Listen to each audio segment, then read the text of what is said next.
So apparently we're doing this again tonight. I don't know what this dog is.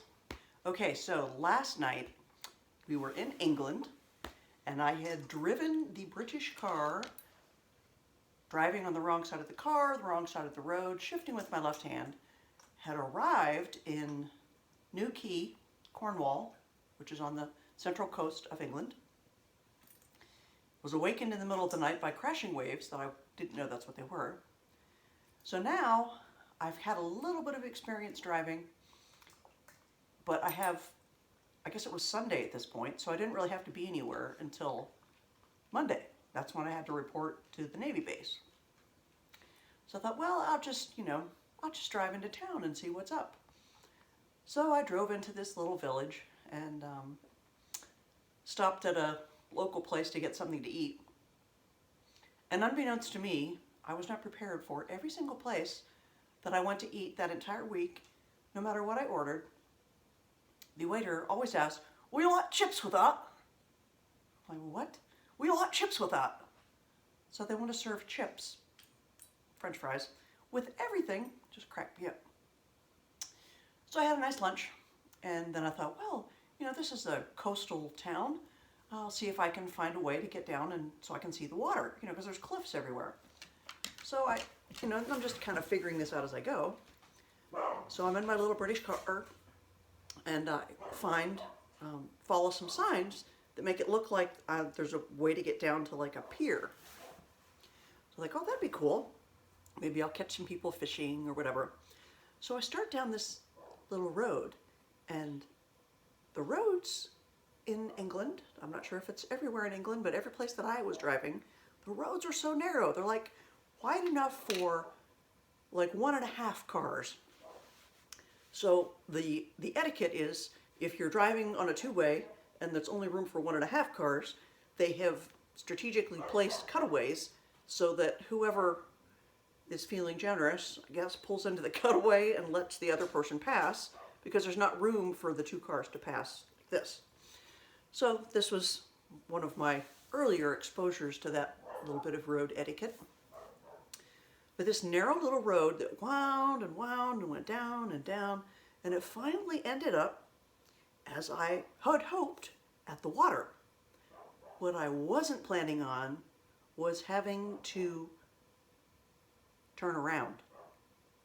Yeah. So where the road ended was actually on this concrete pier that had nothing on either side but a sheer drop off into the water on one side, and if the tide was out, the sand on the other side. And it was, a decent bit up off the ground, height-wise, like, I don't know, maybe 2 stories. So here I am, I find myself in this little British car on the pier, and there's people sitting along the edge, just chatting and fishing and visiting. And they turned around and looked at me, and, I looked at the scenery and it was pretty, but now I'm in a panic because I have to figure out how am I going to turn around. And there wasn't enough room to do a real U-turn. So now I had to figure out how to do, well, here we call it a 3-point turn.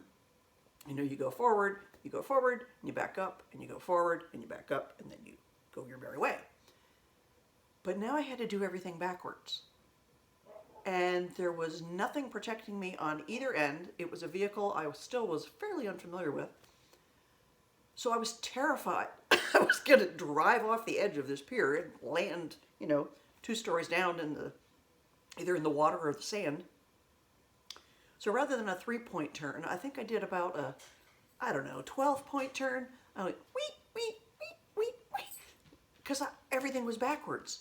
So where I'd be used to looking, in my mirrors and going, I had to reverse everything. And that's the one thing that I am well, not the one thing, but one of the things that I'm the most terrible at is spatial orientation things. Like on the intelligence tests, I could do great on everything except when they had the little thing like, here's an image, now here's a bunch of images below it. Take the image that we've given you and rotate it so many degrees and turn it so many degrees and turn it then so many other degrees and then pick what it would look like. I fail on those every single time. My brain, that part of my brain just never developed. If it's a logic question or a math question or even just rote memorization. I do great at those. Or, you know, verbal skills, I'm good at those, believe it or not. But this spatial thing was really challenging. So I was sweating bullets. So I finally, after my little 12 turns, made it up out of there. So then the next day I figured out how to get to where I needed to go to work. And the people that I was helping, the Navy people, one of them had invited me to their home for dinner one night. And they lived out in the countryside. Well, unbeknownst to me, they don't really use addresses out there, they use property names. So it's like, just past the Sheffield and before you get to the colony. So all of the properties, rather than having like numbered, like here's 15, here's 17, here's 19, oh no, they just have the name of the property. So that's how people give you directions, is you have to go past the Sheffield, and then if you get to the cottages at Green Acre, then you've gone too far and you have to turn around. Fortunately, we had left early that day from work, so I had plenty of time to figure out how to meander my way through the hedgerows to find these people's property. But on the way, beautiful, beautiful English countryside. I mean, picturesque, like from a James Herriot movie. You know, All Creatures Great and Small, that guy. So as I'm driving, I notice off to one side of the road, there's this just ethereal pastoral scene. And there was enough room for me to pull off the road safely. And I got out of my car and I got my little video camera that I had purchased at the exchange. And here was a flock of sheep. And the white rock studded green pastures. Remember, this is June, so everything was just, what's the word, verdant, green, and lush. And these beautiful sheep were just kind of like hanging out. And so back in the day, I actually had a semi-decent mezzo-soprano voice. So I thought, well, I just can't stand here and not enjoy this pastoral scene and serenade these sheep. So with my video camera, filming the sheep, I sang a little bit of Handel. I sang the song from the Messiah called He Shall Feed His Flock. So somewhere around here in the archives, I have a little video cassette tape of me singing a piece from the Messiah to a flock of sheep. So the story had a happy ending. I actually did find these people's house or cottage or whatever, and we had a lovely dinner. And even more miraculous, I found my way home through the hedgerows and the cutouts. One last note about the hedgerows. So you're driving on this like 1.5 wide lane, country lane, and on either side there are these lovely green walls. So you think, oh well, if I miss, if I run out of space, I'll just, it's just a bush. Oh no, these are like rock walls covered with greenery. So every whip snitch, there would be a little cutaway, so if you happen to see a vehicle coming, you would pull over, and did that about 15 times. But anyways, thankfully I made it back to the lovely Glendorgal Hotel that night after my serenading of the sheep. And I had a lovely, lovely week down in Newquay. I ended up taking a trip to Land's End, got on a helicopter and took a day trip before I flew home out to Land's End, which you look it up on a map. It's the lower part of England.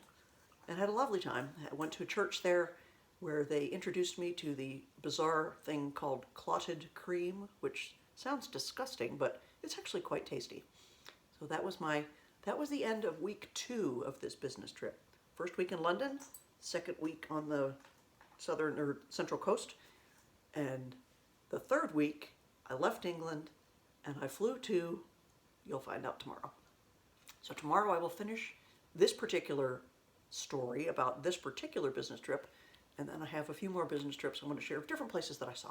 So I hope you enjoyed that, and I hope you all have a great evening or a great day wherever you are, whatever time it is when you're watching this.